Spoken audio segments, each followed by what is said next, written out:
Shalom saudara-saudara yang saya kasihi dalam Tuhan kita Yesus Kristus. Salam jumpa kembali bersama dengan saya. Sebelum saudara menyaksikan video-video ini, jangan lupa like, subscribe, dan share kepada teman-teman saudara.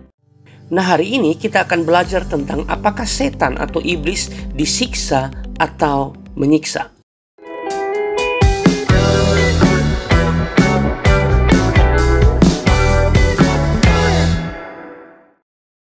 Alasan mengapa kita membicarakan hal ini, karena ada begitu banyak kesaksian dari pendeta-pendeta, hamba-hamba Tuhan entah dalam mimpi ataukah penglihatan-penglihatan mereka yang bertolak belakang dengan kebenaran firman Tuhan. Jika pengalaman mereka sesuai kebenaran firman Tuhan, tidak masalah.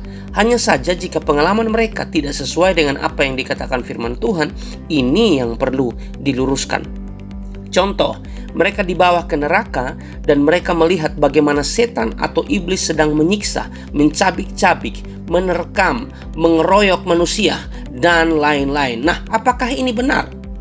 Firman Tuhan berkata dalam 1 Tesalonika 5 ayat yang ke-21, ujilah segala sesuatu dan peganglah yang baik. Saya sering katakan bahwa tolak ukur kehidupan kita, dasar kehidupan kita haruslah firman Tuhan, bukan perasaan ataupun pengalaman pribadi.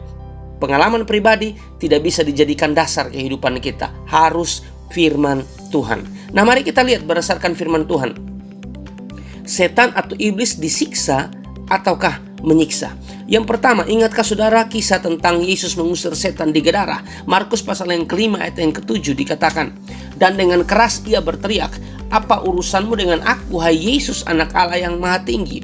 Demi Allah, jangan siksa aku. Lukas 8 ayat yang ke-28. Ketika ia melihat Yesus, ia berteriak lalu tersungkur di hadapannya, berkata dengan suara keras, apa urusanmu dengan aku, hai Yesus anak Allah yang maha tinggi? Aku memohon kepadamu supaya engkau jangan menyiksa aku. Dua bagian ini kita bisa lihat bahwa setan bukan menyiksa, setan disiksa.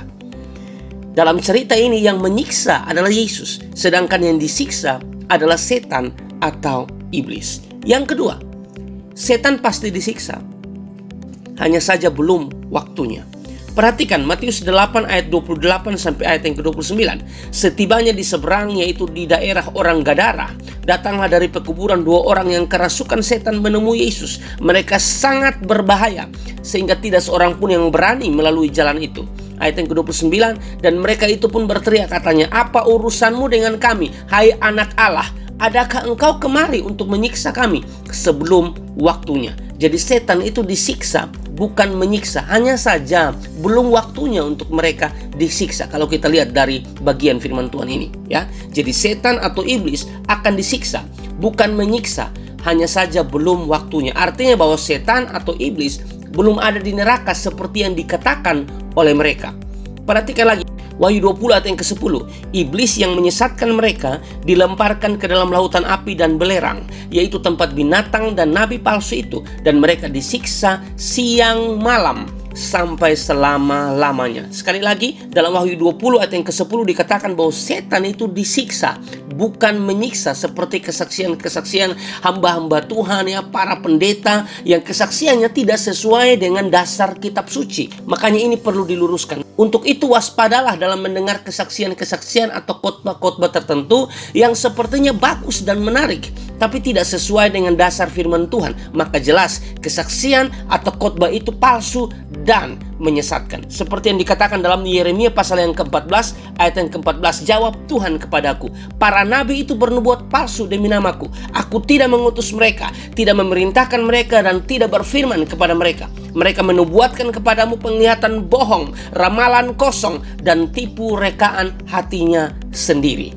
Jadi pastikan saudara, tolak ukurnya adalah firman Tuhan supaya saudara tahu kesaksian itu benar atau tidak. Oleh karena itu perhatikanlah dua hal ini. Dua hal ini perlu kita pegang. Waspada dan ujilah segala sesuatu. Kiranya apa yang saya sampaikan ini menjadi berkat buat saudara semua. God bless.